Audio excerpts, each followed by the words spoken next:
We have this huge misconception about what it means to be original. Akala natin originality means inventing something completely new from scratch. Hardcore innovation, a style, or an aesthetic na hindi pa nakikita ng buong mundo.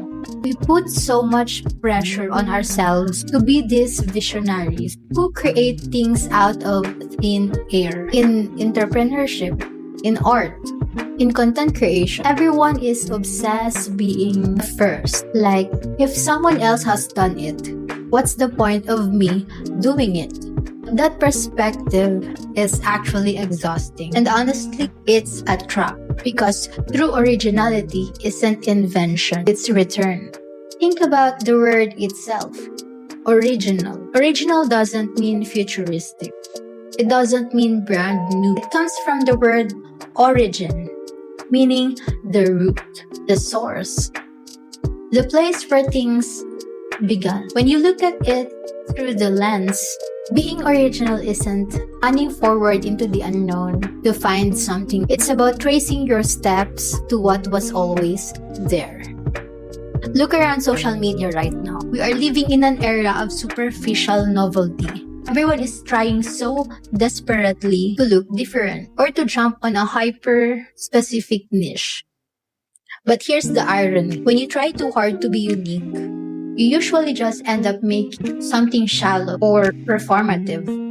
Nilalayo mo lang yung sarili mo sa kung sino ka talaga just to look different. It becomes an act. As iniisip mo kung paano ka tinitingnan ng iba sa kung ano talaga yung nararamdaman mo. People can feel that.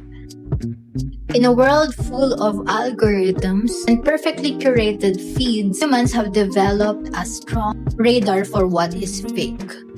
A brand, a video, or an idea lacks a soul. When you try to invent a persona just to stand out, it feels mechanical. It feels forced. Because everyone is pulling from the same trending audio, the same visual templates, and the same aesthetic filters to look cool, everyone ends up looking exactly the same. The chase for novelty actually creates conformity. So, what does it actually mean to return? Think about who you were before you cared about views, money, or validation. Kung bata ka, you didn't care about branding or marketability. You just created. You painted. You spoke. You played. You built things out of pure, unfiltered honesty. You were default set to be original because you hadn't learned how to copy anyone else yet.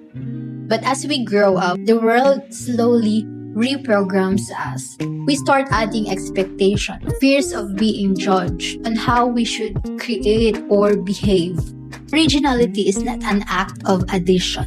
It is an act of subtraction, stripping away the noise, the trends, peer pressure, and the templates. When you peel back all those layers of what society told you to be, yung natira sa pinakailalim, yun ang original. That raw, honest, and slightly messy version of you is the source.